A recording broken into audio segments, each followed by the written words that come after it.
What's up, your backup plan tribe, to another awesome show today. We have a special guest with us today, and her name is Tanya Hackney. Can't get my words out today for the life. And she is going to talk to us about life on the sea, a family sailboat experience. I'm so excited to hear her stories. We have been late coming on our show today because we have had so much fun backstage talking already and getting to know each other. It feels like we have already known each other for a long time. I don't know about Tanya, but I feel like I've known her for a while now. Isn't that crazy when you meet new people and you feel like you've already known them? And if you are new here, welcome. My name is Tina Ginn. I am an emergency preparedness coach. I'm a best-selling author of In the Blink of an Eye. Just like that, your life changes in a split second. In the blink of your eye, your life as you knew it changes. I want you to just think about that for a quick second. Think about how fast you blink your eye and how your life turns upside down. That's how fast your life can change in a flash. And we talk about real life stories on our show with real life guests, and they're exceptional, strange sometimes, but amazing stories of inspiration and tips and tricks. And I'm so excited to get going with Tanya today because in the blink of an eye, anything can happen. And I'm sure whether you're on land or on a sailboat, it's the same thing. It's probably just a little bit heightened on a sailboat than on land. But let's get this party started, and we'll get Tanya coming in here. In the blink of an eye, life can change dramatically. On our podcast, Talking Taboo with Tina, we delve into these life-altering events with celebrities, authors, and everyday people just like you. You'll also discover your Backup Plan app, a life-organizing tool designed to prepare you for any unexpected circumstance. It's your safety net, taking the sting out of tragedy. Imagine a Plan B that ensures your finances are safe, even in the worst-case scenario. But it doesn't end there. Join our vibrant Facebook group for free webinars on backup planning and secure your future today. You're back. Thanks, everybody, for coming on our show. If you haven't liked, shared, or subscribed to our channel, please do. Down here below, we have a description box. And let's bring in Tanya today. Thank you, Tanya, for coming on our show. I'm so excited to have you. Hi, I'm so excited to be here. And we're excited to have you. You are an author, and I hear that you're writing your second book. Is that right? And you're a mom, a wife, and a live aboard sailor. I've never heard that term before, but I'm sure you're going to explain what it's like to live on a sailboat with us today. Where did all of this start for you? I don't know how far back I should go, so I'm going to sum up really quick because it's a twisted, tangled path that brought me here. I'm sitting here in my 48-foot sailing catamaran. The boat's name is Take Two, and I live on this boat with my family. I raised 5 kids aboard. I've got 3 that have launched, and I've got 2 that I'm still homeschooling. And I was thinking when you were talking about how things change in the blink of an eye, it feels like a blink of an eye when I look back and I think we were just yuppies in Atlanta, and now we've had this life of adventure.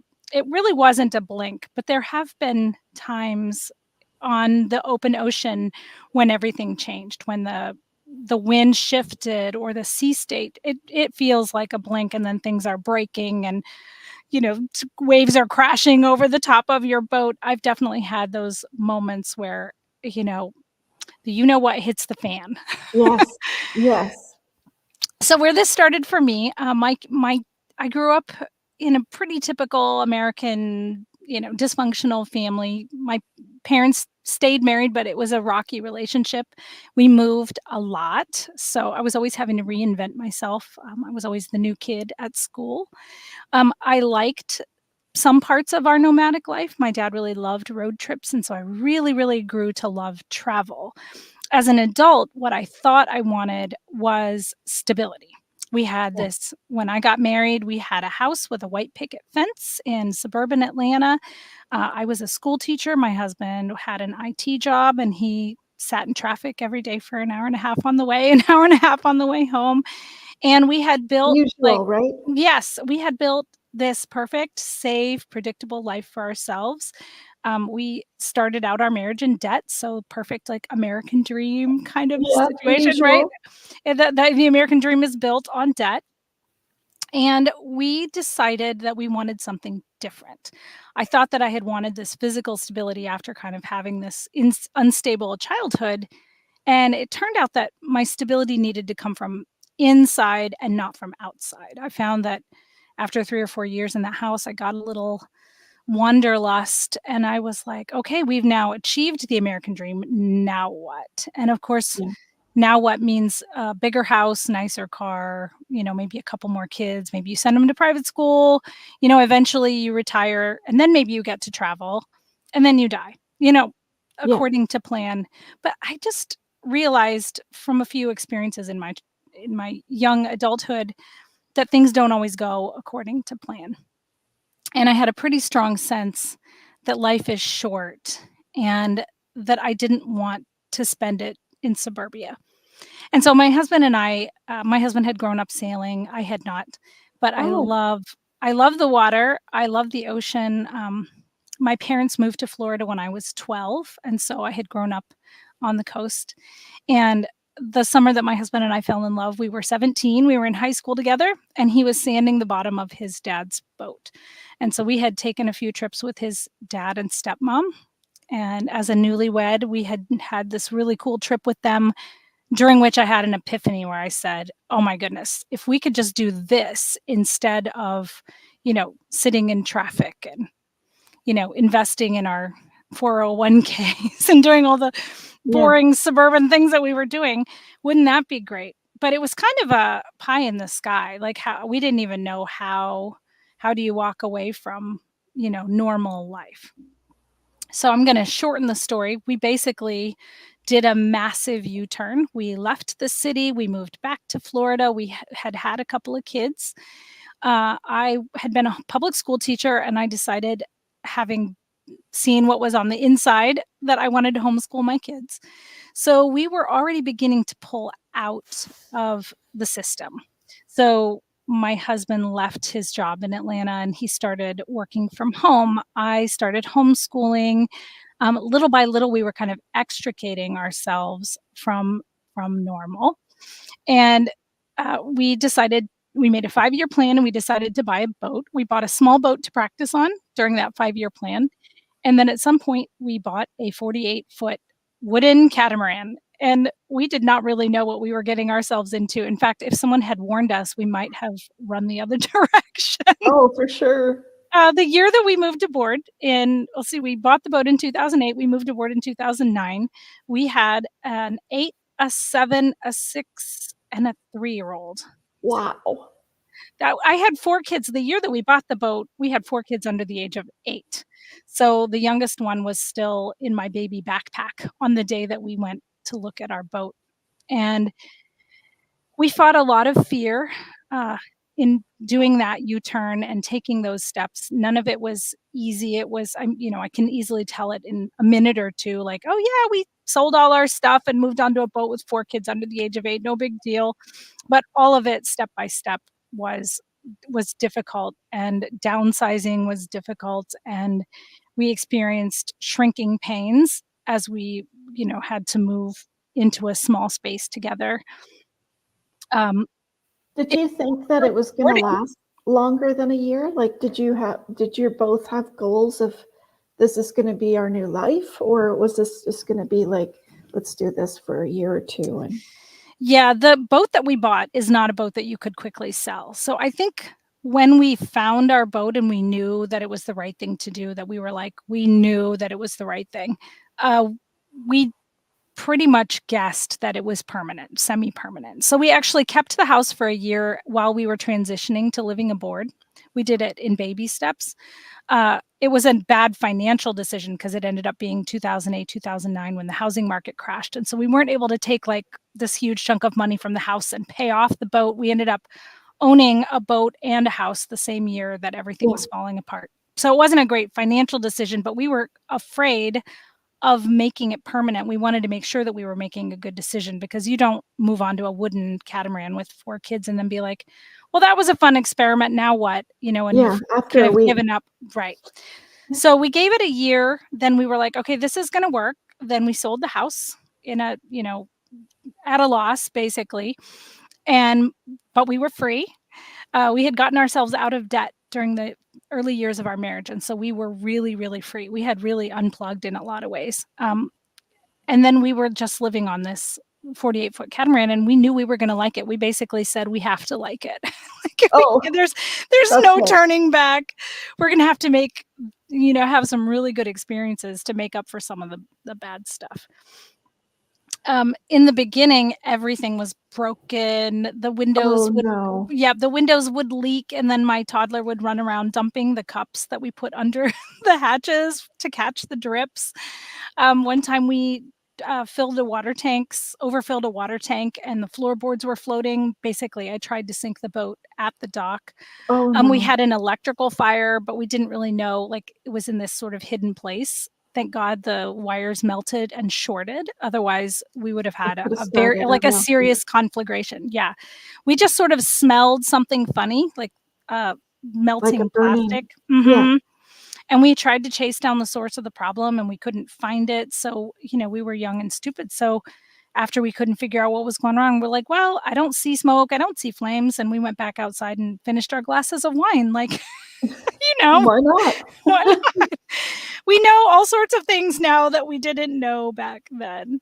Yeah. So, things were breaking and leaking and burning, and the weather was bad. And, we were dealing with toddlers essentially inside a really small space. And my husband was trying to work from downstairs. I wanted, an on-air light above his door where it could like flash, like when he was on a phone call, because invariably one of the kids would be crying or something while he was trying to talk to a client. I know I'm painting this glowing picture of how wonderful it was when we moved onto our boat, but there were wonderful parts. Like, there were enough good parts in that first year that made it worth it to keep going. So we did a Thanksgiving trip where we met Jay's parents on their boat in Charlotte Harbor, and we anchored next to Grandma and Grandpa, and the kids could like swim back and forth to visit their grandparents. That's and we cool. had Thanksgiving on the boat, and we visited this beautiful state park called Cayo Costa State Park, where there's 9 miles of pristine beach, and we had this like island all to ourselves, and we kind of got a taste of what our life could be like, the good parts. Meanwhile, the toilet would back up, and my husband would have to take apart, put on his blue gloves and take apart the toilet on a Saturday morning. It's always a Saturday morning. I don't know why. And and I would have these meltdowns where I would be crying because, everything was hard, and I was hormonal, and I had 4 children under the age of 8, like some crazy person. It would have been hard in a house. So we took the whole show on the road, so to speak. Mm-hmm. But we wanted an adventure. You know what? If we had wanted it to be easy, we would have just stayed in the house with the white picket fence. True. If you think that's easy, right? Right. Well, we were bored, so we were bored in the house, but on the boat, we were no longer bored. No. It's like that. It reminds me of that movie with Hank. Tom Hanks? Castaway? When he goes to the island, or? No, when they buy that house and it just keeps on. Oh, the money pit. Money pit. Yes, the money pit. Yes. That's what it reminds me of. A boat is definitely a money pit. When people ask us how much did it cost to do what you did, I just say everything. It cost everything, every penny that we've made, all of our love, all of our energy, all of our time, Or yeah. everything. The boat takes everything, but it gives something back. So we've owned it long enough and had enough, amazing adventures that we feel like it's worth it. Yeah, it must be hard at the beginning when you get somebody else's boat. It's like a house, when things don't work.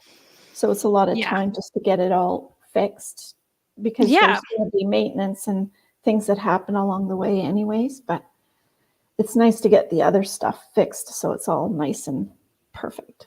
Yeah, at the beginning, you're just trying to fix engines and Yeah, sails and the electrical system, and then eventually you get around to putting up new upholstery and, like, doing some of the cosmetic things or making it yeah, more of your of home. your own. Yeah. Mhm. Yeah. So when we talk about on the show having an emergency preparedness plan, of course, your backup plan helps with that. But it's no different whether you're on water or land. So, how does that convert to you with you living on the ocean?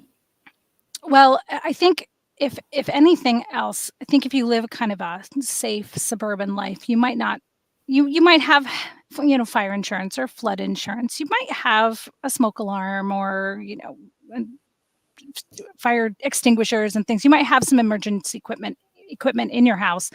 When you live on a boat and your yard is made out of water and you have small children and your boat is your life support vessel, it is your escape pod. You think about safety and emergency planning all the time. So, some basic things that people might know, we have a life raft. We actually went to the factory when we got our Winslow life raft. We went with the kids as a field trip and watched them pack our life raft. We know what's in it, how much food, how much water, um, all the fishing gear, all the patching supplies. We basically know, got to see what it's like inflated at the Yeah. factory, which would help prepare you, I hope. If there were ever an instance where our boat was sinking and we had to get into the life raft, it wouldn't be a completely New unknown, experience. right, new experience. And so our Yeah. kids got to sit in a life raft and we talked about what that would be like. Thank God we've never really seen the life raft. It's supposed to stay locked away unless you're supposed to step up into your life raft from a sinking boat. Unless your boat is actually sinking, you're safer on your boat. So that's a piece of equipment we hope we never see. Yeah. But we do have fire extinguishers, we have flares, we have a radio, we have a ditch bag so that if there was an emergency, we would, throw in the passports and whatever. Yeah. The You're, kids I all call it learned. a go-to bag. Mhm. The kids all learned to swim at a very young age because our yard is made out of water.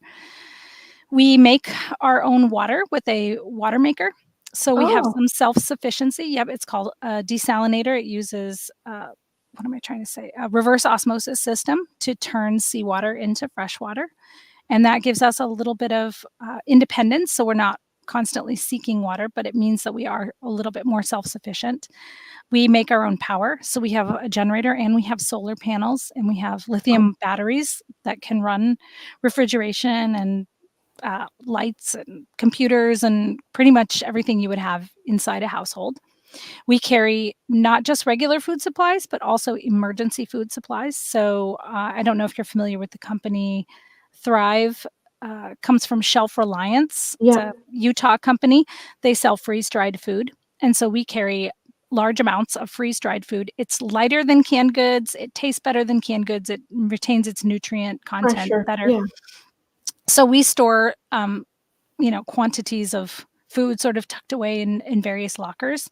I always have wheat, oats, corn, and other grains in, carefully sealed containers. So, and I actually can grind grain. I have a manual backup for my Vitamix in case that goes down.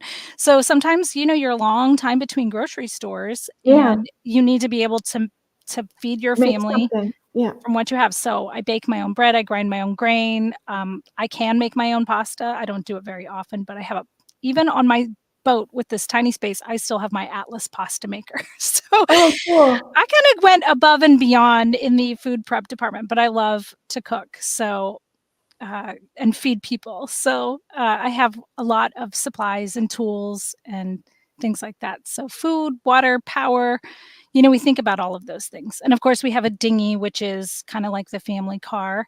And even in the dinghy, we have a little medical kit and we have extra life jackets. So even when you're leaving your boat for the day, you're thinking about sunscreen, bug spray, I'm You've even in got my even in my purse, I have a knife, I have tweezers, I have, a can little opener. tiny first aid kit. Yeah, because you just never know. I kind of want to be prepared just in case of anything. And I don't think we are living on land. No, if I and was to maybe talk I'm to not you in either. Atlanta, you wouldn't go to the grocery store having all that in your purse. You No, wouldn't probably not. think about being prepared unless you heard there's a tornado or hurricane coming. Like it's just people don't think about it. Yeah. And you're forced to think about it because you live it every day. Right. Right. There's like this much wood between me and this deep, wide ocean. You have a real sense of your own fragility and how quickly things can go downhill. We have a fire blanket that would cover kind of a kitchen fire, but if we had an electrical fire somewhere in the boat, we did fire drills when the kids were little. My daughter is now in the U.S. Coast Guard. My number 3 kid is now 19, and she called me recently and she said, "Mom, if we'd had a real emergency, I don't think we would have been prepared." And she's explaining to me about her Coast Guard safety checklists and how we just didn't do enough fire drills. And I'm like, you get, even on the boat, a little lackadaisical because you go long periods of time where everything's fine and you don't worry about things so much. And you're like, yeah, I know we have a ditch bag. Is there anything in the ditch bag? We probably should, review the supplies. Maybe you do that before you, make an ocean passage. We're getting ready to do some travel again. And so we're looking through our checklists and buying new life jackets and new fishing gear. And we do that periodically, but it's hard to know whether you'll really be prepared for an emergency. Yeah. You don't know what kind of a survivor you're going to be until you're in it. In it. That's in right. it. And we've been in it. And so we can talk about what that's like once you get in it and what you discover about yourself. So what are some of the scariest times that you experienced looking back was your first awful experience? Yes, I Probably the actually took worst? notes. The first is the worst because because you That's shocking, I guess, right? don't I even mean, know what to be afraid of. And then you find out. So at the beginning, it's the fear of the unknown. And then after you've been through a storm at sea where things broke and the weather was bad and you scared the crap out of the cat, literally scared the crap out of the cat, then you're afraid of the known, right? The next time right. the weather Because then gets you're more aware. iffy, yeah, then you have, like to deal with your own anxiety about the things to be afraid of.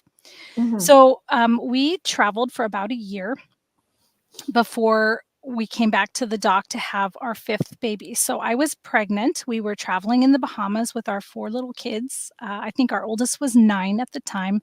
We had had a wonderful season of exploring. I mean, like snorkeling and fishing and going to the beach and making friends and just really living the way that we had always wanted to live, out in free and open and island hopping in the Bahamas, and the water was beautiful. And I felt really good. I was stopping off at little clinics and visiting midwives just to make sure everything was fine.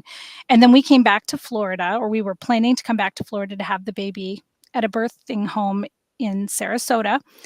And we needed to be back by the time, I was like 7 Four. months pregnant at the time, and we wanted to be back by the time I was 8 months pregnant. So we had a month to kind of plan and whatever. And so we made our first big mistake, which is we circled a date on the calendar and said, we need to be back by such and such a date, and we're going to sail at such and such a time. What we do now is we just decide that we'll leave on the right day And that might not be any day that we circle on the calendar. That's when the weather is right and the moon is in the right position. We have the right moonlight and nobody's sick and nobody's, unhappy. Like we basically, the stars all have to align for us to leave. When you circle a date on a calendar, you're taking some risks. So there was some weather coming, but we weren't too worried about it. We looked at the forecast and we thought, okay, well, we can at least get ahead of this cold front. We'll get out, we'll find a safe anchorage, the cold front will pass, and then we'll be well on our way. And basically we were racing a cold front, which now I laugh about. Like, who in their right mind would mess with Mother Nature? Like, you're not gonna win. just to let you know. So we got out there, we left on a sunny day. It was beautiful. We had so many hours before we had to duck in and make it to our first anchorage, where we thought, okay, we'll be there in a safe place when the storm passes. We passed a bunch of people fishing and swimming, and we waved goodbye, and we kept going. And then the weather started to turn. And when you say turn on a dime, it was really fast. Like a cold front, you can see it coming. It looks like just this bank of clouds sort of rolling towards you. And, the wind picks up a little bit. Yeah. Wind picks up a little bit. The sea changes color. Maybe you shorten sail a little bit and you're like, okay, something's coming. And then all of a sudden you're in it. Like if it starts to rain, we call it the wall of mist. Basically this white mist descends on you. You sail into this. Suddenly it's like a wall. Yeah, you hit that wall and it's raining. You can't see anything. The boat starts rocking.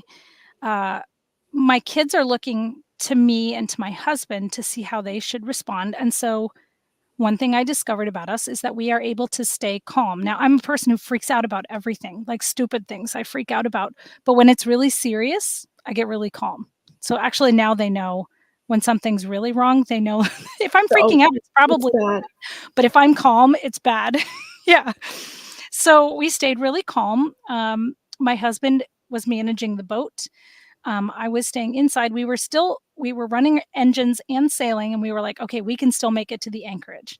That leads to mistake number 2, which is you need to know when to quit. And at that point, we did not know when to quit. So first of all, we shouldn't have left. Second, we should have turned tail and gone back to one of those nice little anchorages that we had passed where people were swimming, and kind of tucked up in the cove. We should have turned around. We did not. We were like, well, we can press through and we can make it to the next anchorage. And the waves started coming up over the top of our boat. And when I say top of the boat, I'm talking like 10 to 12 foot seas. But we're in the Sea of Abaco, which is a closed body of water. And so it was more like 10 to 12 foot seas inside a bathtub, like a 10-foot chop. And 10-foot ocean swell, if there's a long distance between the waves, is nothing. A 10-foot chop is a nightmare. And waves were coming up over the top of the boat. The cat pooped itself while we were in the middle of this. The gas alarm got wet, got splashed and shorted and started going off. So the propane stove. So there's this incessant beeping sound, which of course adds to the sense of emergency. At some point, somebody had not dogged one of the hatches. And so I hear water sloshing. And so I'm running downstairs into the hulls and I'm closing, literally battening the hatches. You've probably heard that phrase. Yeah. It's a real thing. So I start battening the hatches. There's seawater sloshing around in our boat. The gas alarm is going off. The cat is pooping itself. The kids are sitting wide-eyed. It's like going through the car wash, when you have those brushes and scrubbies and the water's splashing you, but we're on a boat at sea. Everything is really uncomfortable. The drawers start slamming. Normally they stay closed, but we were in rough enough seas that the hinges couldn't hold the drawers closed. So I had to pull all the drawers out and set them on the ground. There's lightning and thunder, and then one of the engines shuts down. Because seawater got inside the fuel tank because we were taking thousands of gallons of water over the top of the boat. Yeah. And the damage usually comes in threes, so then something else, a big wave breaks over the bow of our boat and it breaks one of the trampolines, and that's a deck space that's basically like netting on a catamaran. And it sweeps it under the boat, and we can hear some piece of wood that's broken off kind of banging under the boat. So somebody is going to have to crawl forward and deal with that. So I take the captain's chair. my husband crawls forward with a knife and cuts the net free and drags it back to the cockpit. We're running one engine, and then I can't remember what the third And thing you're was. in this boat that's just going like Oh, this. it's just awful. Like the motion, I can't even describe the motion of a catamaran in a 10-foot chop. I don't even if you took video of it, it wouldn't do it justice. It's like being on a roller coaster that doesn't end. Like you want off the ride. Oh, plus you can't see, right? Because Right. that's Oh, what I would picture anyways, but it's like being in a little shoebox and some giant is shaking the box. And yeah. you're it's just awful. Like there's no comparison. And I have to say, like, we've been in some rough weather since that time, but at least in my memory, I can't remember anything worse than that day. And so my husband is really Was it feeling an actual day of bad weather or a Yeah, it was a storm cold of front. some sort? It was a cold It front. was We had it just it not made wasn't it like to a the anchorage in hurricane time. or anything? Nope, just a cold front. And you And can by and imagine. Yeah, by the next morning it was gone. If we had waited a day or 2 days till that weather had passed, we would have had the beautiful weather that came after the cold front. So, Yeah. what was the big stinking rush? Like 1 or 2 days did not make a big difference. It made a huge difference, really, because we left in it, but as far as, like, our arrival time, it wouldn't have changed our arrival by more than 48 hours. We learned some very, very valuable lessons from that experience. Um, in the end, my husband needed to do something on deck. Something else broke, or he needed to check the. Oh, I know what it was. He needed to try and transfer the fuel through the. I can't think what it's called. It's basically through a fuel filtration system so that he could get the seawater out. So he had to crawl forward, and so I took the boat, and he said, Oh, dear. you know, head upwind. I turned the boat the wrong way. So the sails were this way and the boat was turned this way. And we did something that's called heaving to, which is something you can do in a storm to kind of calm the motion of the boat. But I did it on accident. I did not do what Oh, he asked me to do. And he's like, "What did you just do?" I'm like, "I thought you said turn to starboard." And he was like, "No, I told you to head upwind." So, but then all of a sudden, everything got calm. So your boat is kind of riding with the storm instead of pushing against it. And everything got really still. So we had this moment to debrief. We're standing in the cockpit. One of the kids is crying. The cat's sitting, there's poop on the couch. And we're like, everything's breaking. We're like, what are we doing? What are we doing? We've got, one engine running. We're trying to manage multiple emergencies. This alarm keeps going off. We should turn around. We should not keep pushing toward this anchorage. We have at least a moment of quiet where we can have that discussion. And yeah. so we decide, okay, we're going to turn around. We're going to lower the sails. So we lower the sails. We're running on one engine and we turn around and then everything is fine because now we're not fighting the wind and the waves. And there's some like universally applicable lessons that my life at sea can teach regular people. And one of those things is when you find that you're fighting something really hard and you're getting beat up, you should stop and turn around and maybe go with the flow. that was a huge lesson that we learned that Uh-oh. day.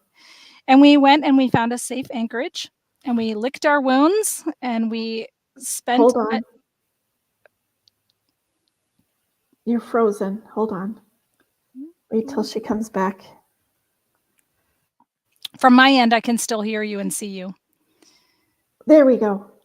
Excellent. Oh, almost. Can you hear me? Yeah, I can hear you now. Great.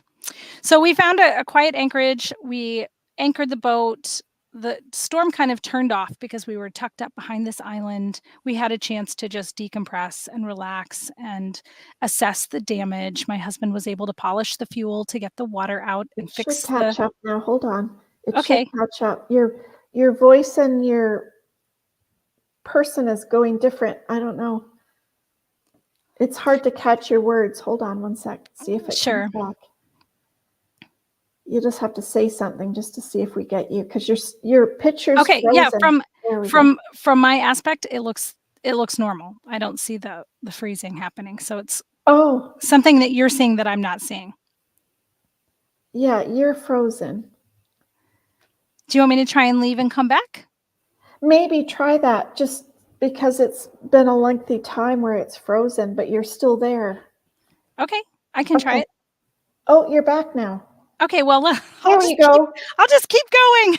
There we go. We'll have to go back to that part of the story. That's okay. We found a safe place to anchor with a storm kind of went off because we were able to be tucked up behind this, this island, and we assessed the damage, and we made a warm meal for the kids, and we cleaned up after the cat, and we cleaned up after the water, and the emergency was over, and then we could debrief and talk Yeah. about what we had done What wrong and what happened? we had done right. One of the things we had done wrong was we left on a sunny day, everything was fine. My husband and I weren't even wearing life jackets because on a nice day of sailing, unless you're in bad weather, Yeah. you really don't need to wear a life jacket when you're sitting in the cockpit. But my husband crawled forward in that storm with a knife to cut that trampoline free and drag it back without a life jacket on. So these are the things, thank God it ended well, that we were able to debrief and talk about what we should do next time. And sometimes you don't know until you're in an emergency situation exactly what you should do. And those are opportunities to learn and to do better next time. And that's another lesson that I think is, universally Yes. applicable to other Anywhere. people. Yeah. Yeah. Because I say when something happens, something shocking like that, whether you're sitting in the doctor's office and doctor says you have cancer, or you've been hit by a car, or you're in this storm on your boat, whatever, it's the storm, like you call it. It's the Mhm. storm, right? That your brain disappears. Your logic brain Yes. disappears. Yes, it does. Oh, And that you is so go, your true. brain stops, and it's just like, I want my brain back though, because like I can't think. I like I don't know what happens to it. It just disappears. I think that that's why emergency training is so important because you'll revert to a habit that you have formed. Yes. And so, Or what the you're familiar with, like yes, how to yeah, like tie a knot if or you right, what if to you have do in a run situation. through something over and over again, then your brain can still do that on autopilot while the rest of you is freaking out. Yeah. Yeah, absolutely.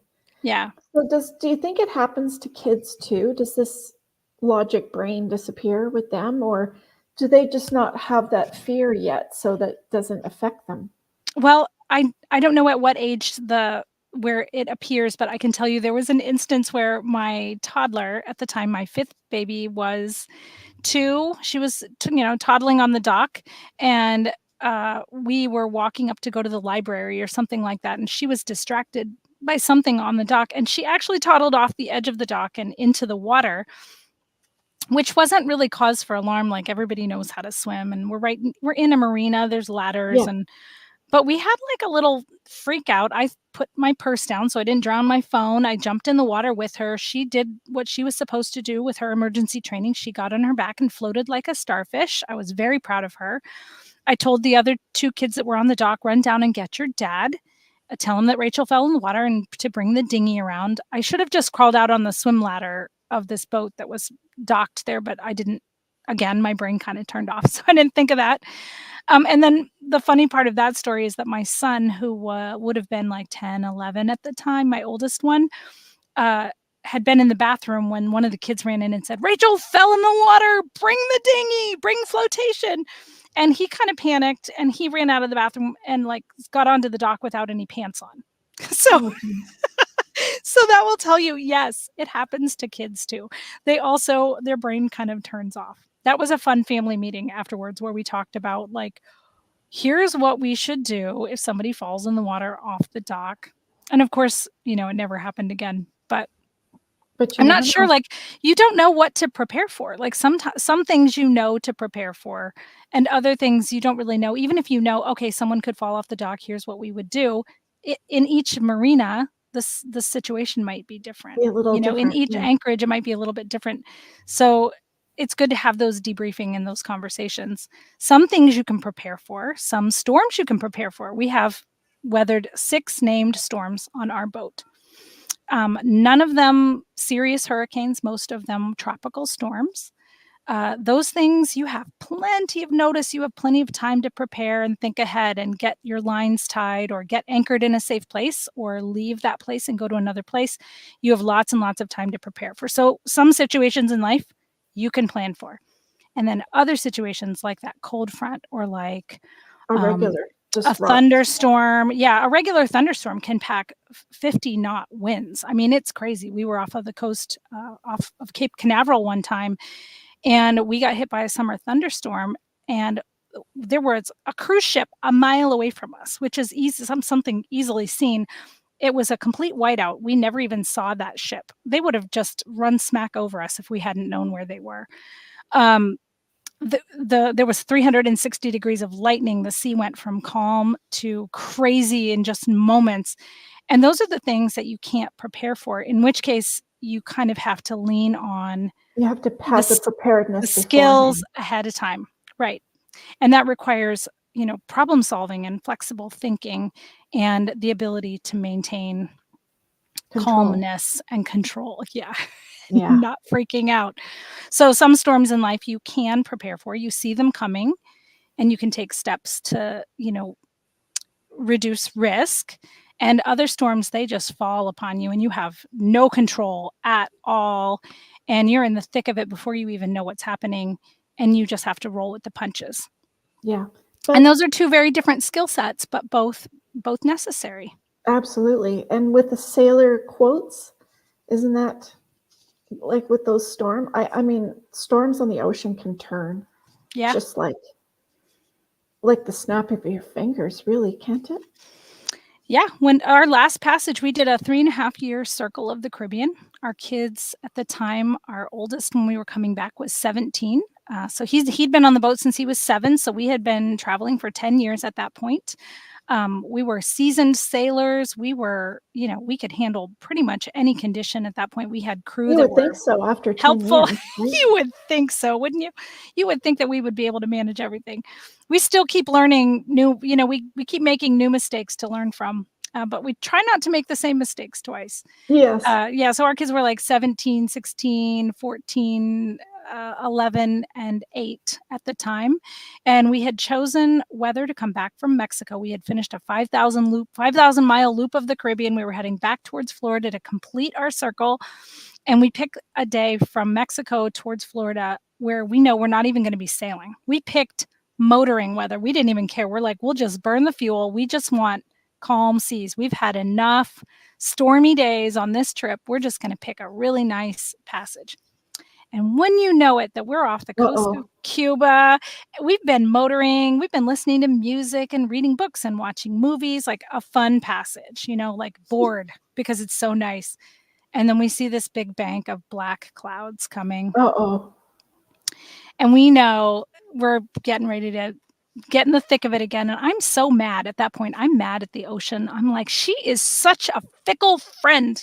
Sometimes she's so beautiful. And, when we see whales and dolphins and sea turtles and we so amazing, spend so right? much time, snorkeling on reefs and free diving and, island hopping, and we love the ocean so much. And she can be so loving in return. And then other times, just it feels fierce and angry, and it goes from, one state to another so quickly. She is very, very moody. That's what I would say about Mother Ocean. So we were in it. Is crazy strong, isn't it? Like, yes. I don't know what's stronger, fire or water, but I kind of want to say water. Water's crazy dangerous. Yeah, both of those are forces that we need. Fire cooks our food; it keeps us warm, but it also can destroy things really fast. Yeah. And water is necessary to all of life. But boy, it's a powerful force. It sure is. Sure is. So I just wanted to make sure everybody knows that Tanya's information is down in the description box below. Just down here, if you click on the description box and more, and there's little dots, you'll get all of her information, and mine is all there down below. If you have any questions, if you have any comments, please reach out to us. And don't forget to like, share, and subscribe to our show.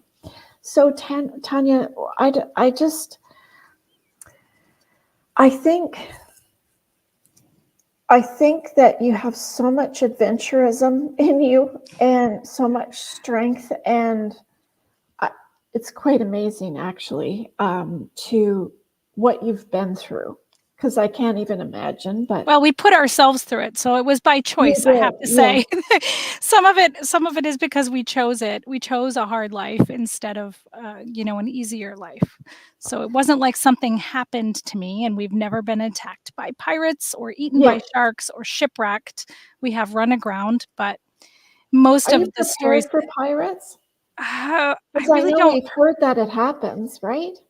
Yes, we lost a friend, Oh, you who was did? brutally murdered on his boat. Yeah, and then there was a recent When story he in was the dogged then? no, they were anchored in a kind of a remote location in Panama, and it was in a really safe place. It was not in a place where you would expect that to happen, and so it was particularly shocking, and they were people that were kind of prepared for that. It just was a really unfortunate circumstance, and his wife, barricaded herself and her 2 kids, in a cabin, and he lost his life. And it was, just these are awful stories that you know these people. So, Yeah. Ralph and Kathy were a couple that we knew on a boat called Simplicity. They've been in the news recently because their boat was boarded by, I guess, what you would call a boat jacker, some escaped prisoners in Grenada, and they held them captive and sailed them to, um, whatever the next island over, just St. Vincent, and they showed up and there were signs of a scuffle, and Ralph and Kathy were probably thrown overboard. They are missing, presumed dead. So it's not very common. I mean, in the same way that a burglary can happen in a Yeah. suburban neighborhood, Yeah. it doesn't happen very often, but when it does, it makes you really think about, what would I do if someone Yeah. tried to board our boat in the middle of the night? What would we do if there was a small craft following us? What if there were armed men aboard? And we do have plans and contingencies for that. What do you do? I mean, if you see you would see it coming, I would imagine, right? You'd see the Yeah. ship, So and we you do have we to get some sort of clues of what it is, and Yeah, so we mostly, we use avoidance as much as possible. So, for example, we were staying away from the coast of Venezuela when we were, heading towards South America. We headed from the Eastern Caribbean toward the Western Caribbean, and we sailed north a couple hundred miles before coming back down towards Aruba, Bonaire, and Curacao, because we had heard that you should stay well off of the coast of Venezuela. Things, were kind of desperate, and I think the difference between a fisherman and a pirate is whether or not they catch fish sometimes. I mean, they're people that are trying to feed their families, and they're in a place where the government has collapsed. Desperate times call for desperate measures. We would just typically practice avoidance, but we have a flare gun. We were not carrying weapons at the time, but we do have a lot of friends who carry weapons. It's a mixed bag because sometimes the weapon is used against you, sometimes it's not yeah. available when you need it. We would choose to avoid as much as possible rather than use a weapon, although my husband and my sons are trained and do know how to shoot guns. There's a risk to carrying them, and there's a risk Yeah. to not carrying them, so we have to weigh that with every trip, and some countries will not allow you to have a weapon, like Mexico will not allow you to have a weapon, so you would be taking a risk if you have it and don't declare it, or if you don't turn it into the authorities. It's a fraught discussion, but you can do other measures. You can carry bear spray, you can make Molotov cocktails. I know that sounds crazy, but if you had a boat behind you and you had a You flaming saw it bottle that you coming. could throw. Yeah. Um, right next to my front door is a flashlight. It looks like a flashlight. It's on a little, handle, but it's got a crenellated tip around it, and it's a really heavy duty flashlight. And if someone tried to come in my front door, I'm pretty sure my mama bear instincts would kick in. And it's a flashlight that you could kill somebody with. Like, I hate thinking about that, but you kind of have to. So, Well, I yeah. imagine pirates are not the pleasant, most nicest people that Well, it's can. not gonna be Jack Sparrow. Like, maybe when you say pirates, like, "But That why was is so the rum unforgettable. gone?" He's not coming aboard your boat. like the old-timey pirates, it's scary, Or you that know, it's sexy guy with the wavy hair. right? Orlando Bloom is not the pirate that I'm worried about. Yeah. So, yeah, we do have to think about those things, but in a house, you would have to think about that, you know, if you live in a city especially. Oh, yes, it's kind of exactly the same, except they might be following you, Yeah, you would do right? well if you're in rough seas. Sailboats can sometimes outrun them, especially because they're usually small craft.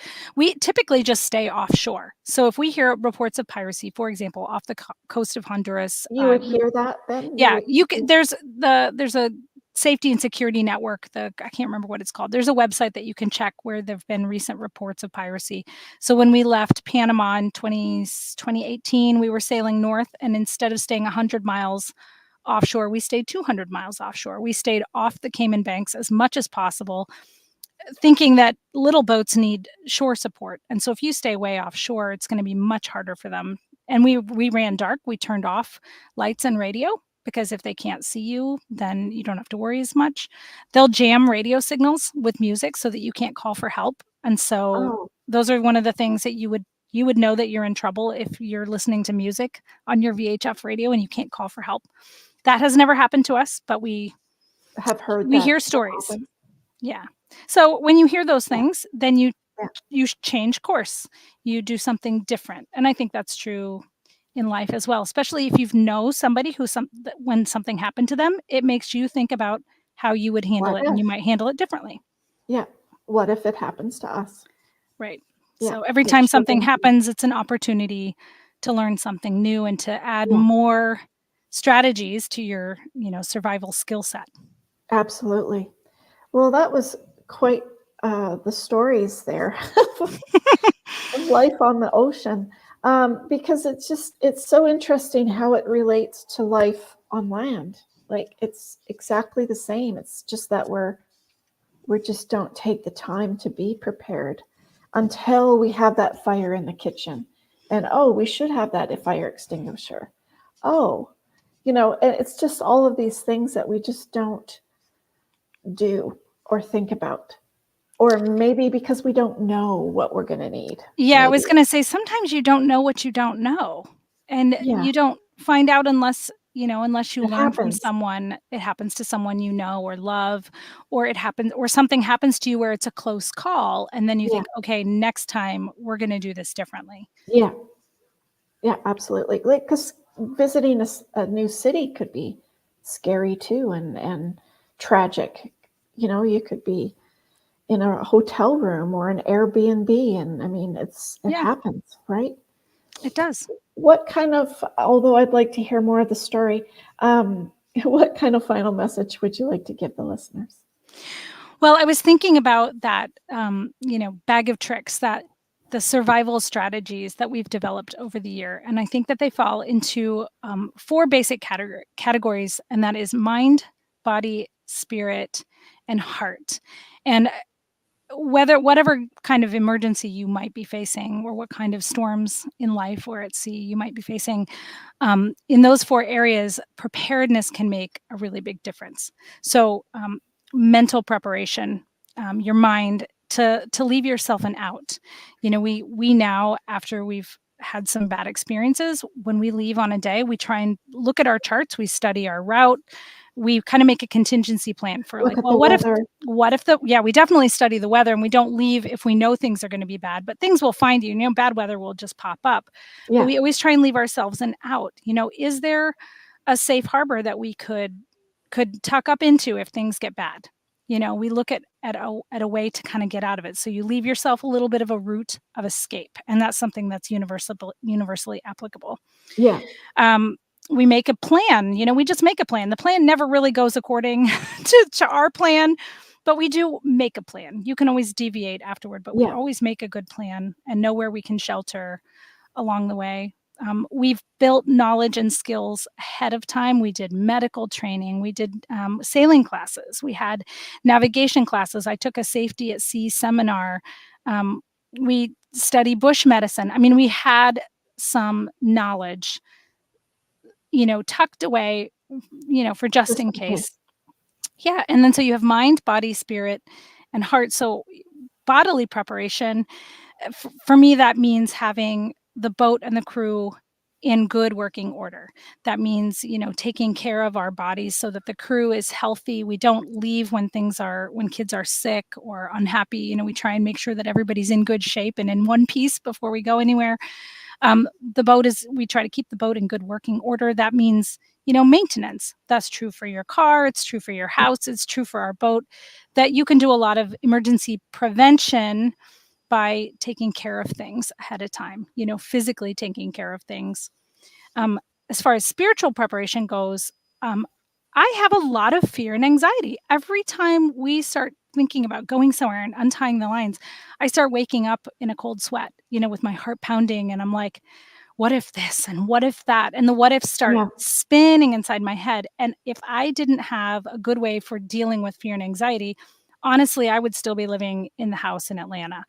There's no way that I could have done what we just did with this family of 7 without having a firm foundation in faith. And so when I feel anxious, I pray. And I have a lot of faith in God, and He has really seen me through a lot of really difficult things over the years, before and since we bought the boat. And so prayer and meditation and reading and journaling, I have a daily habit so that when things get, thrown up into the air, I'm not scrambling. My spiritual muscles are strong. I know where to turn, and I know how to calm myself down and find a stable place of peace and joy. That is true for every human being on this planet. Absolutely. You can be in the middle of a storm, but you can have your anchor in something firm and not feel the same effects from wind and waves. Yeah. And then lastly, heart, and that would be your emotional and relational health. And if you build strong relationships with others, it's one thing to be self-sufficient. It's important to be self-sufficient, but part of being self-sufficient is being able to help other people. Like if you have been able to take care of yourself, then you have something left over to take care of other people. And so that's kind of one of the goals of our self-sufficiency is we've been responsible for ourselves, and then we have something left over to help other people. Yes. My husband and I have a really strong relationship. Being on the boat is make or break for our marriage, and we've seen it go both ways. Like you're in close quarters, you're in stressful circumstances, maybe you have kids aboard. If you can't figure out how to communicate in a way that's constructive, with the Helpful. goal of understanding, not like the goal of being right or of winning an argument, unless you have built that kind of good relationship and good communication, you're going to struggle. And this can be a very lonely lifestyle. You have to be, sufficient as a family, self-sufficient, but then it can also be this wonderful community of people that are traveling with you. We're nomads, and we have a nomad community, and everywhere we go, we meet new people, and we meet people on shore, and we speak new languages, and it's been wonderful from a Experience. community aspect. So you have, uh, you know, again, kind of like we talked about having opposite skill sets, you have to have the flexibility and the ability to plan ahead. You have to be self-sufficient, but you also have to understand that you're interdependent as a human being inside a community. And so you're always in the position of either offering someone else help or sometimes being the person who needs help. Needs it. Yeah. So, and our community is definitely like, if you see someone stranded in their dinghy, you get out and you get in your dinghy and you go rescue that person, because next time it might be you stranded in the middle of the river, and your engine quits and you're paddling upstream or something. So Have you had to it's help both. lots of different people? What'd you say? Have you had to help lots of people as well? Yep, definitely. Mostly dinghy rescues. I think that's mostly what it is. And then I've been stranded in the dinghy more times than I would like to admit. Yeah, probably. You know what I say, and it kind of reminds me, I like how you said that you have to be a team working at it, because I say with every relationship, men, men, women, women, men, women, it doesn't matter, any relationship. Parents, kids. Yeah, I think you should all go to buy a barbecue and have to put it together. That's a good one. I'd say dock a sailboat. You try to dock a 48-foot sailboat in 30 knot gusts of wind, and you have better had trained those kids to hold their fenders and pass the lines or toss the lines correctly and know what cleats to tie up to. I mean, like we've done it where it's a shit show, and then we've had Yeah. other times where we're like a well-oiled machine. Your teamwork really shows up when you're docking a boat.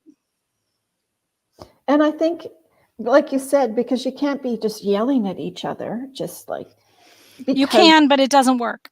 it's not going to work, and it won't work at the next problem either. Like, No, it's and just, you'll just be embarrassing. yeah, When you yeah, show up at a dock screaming at each other, the people will see you coming like, "Oh, no, here who are they those come. people?" Here's that Yeah. nightmare. Yeah, they make these headsets, like little walkie-talkie headsets so that you can have your hands free, and they're called marriage savers. And you can have, somebody on the bow getting ready to anchor the boat and the person, at the helm, because anchoring is something else that requires fine-tuning and teamwork. And and you really have to be able to communicate. Jay and I typically communicate by hand signs, but there've been a few times where he's yelling at me just to be heard, and I'm yelling back against the wind. And those marriage savers are really good. We don't have any because they didn't have them back when we started, and we Oh, use hand signals, but you can't be yelling at each other. It doesn't really work. no, not over and over. I mean, it has to be, like you said, a team. It's a team effort. Absolutely. Well, thank you so much, Tanya, for coming on our show today. I can't believe that we're already, like, it's already an hour, guys. Like, I've been just so involved in what you've said, and it's like watching a movie, and I think it was just fabulous. Thank you so much for coming on. Well, you are so welcome, and thank you so much for the opportunity just to talk a little bit about our life and all the things that we've learned. And there's more. We have a blog, and I wrote a best-selling book, a memoir about both our physical travels and our spiritual journeys. I wrote that book a couple of years ago. I'm sure the information is in the link below. Oh, awesome. That sounds like it would be really, really interesting, especially for any of those people out there that are looking at, that would be really cool to do, like that have some sort of interest Yeah. in that. It would be absolutely amazing. So thank you again for sharing your stories and your scary stories and your tips. They were wonderful. Thank you so much. And everybody, we are not Superman. And I think Tanya would laugh at this because we think we are. How many times do you think your husband felt like he was Superman? Probably too many on your hand to count. They think they are. I'm not sure why I think women do a little bit, but men especially just think nothing's going to happen, I don't Yeah. know. Sailors are all kind of humble people. I don't know that my husband feels like a Superman. If you see him behind the wheel of the boat, he looks confident, but I know he's inside his head freaking out because when you're docking a boat or something, you don't want to hit someone else's boat. You don't want to Yeah. ram into the dock. So I think, And you I don't never know. know what's going to happen. That's it, Right. right? When You you're don't docking, know. No, you you don't know. don't Or know the when you're out in the water. middle of the ocean, like Yeah. anything can happen. So Yeah. people put us on a pedestal. They think that I'm a super mom. I homeschooled my kids aboard a boat. Like, it sounds amazing, but it's also really hard. So I would fall off of a pedestal so fast it would make your head spin. Yeah. Yeah. Well, I just think that we don't get prepared because we think we're Superman and it's not going to happen to us. Yeah. And I hear so many times from people saying, I thought that wasn't going to happen to me. I thought, but it does happen. And Yeah. we need to have a plan. So that being said, thank you, everybody. Everybody, thank you for coming on our show. Thank you for listening and subscribing and following. I love each and every one of you. If you have a comment down below for any of us, just post it, comment below, and I'll make sure that Tanya gets the message as well if you haven't messaged her. So thank you, everybody, and make sure you are safe. Stay safe and be kind. Till next week. Bye.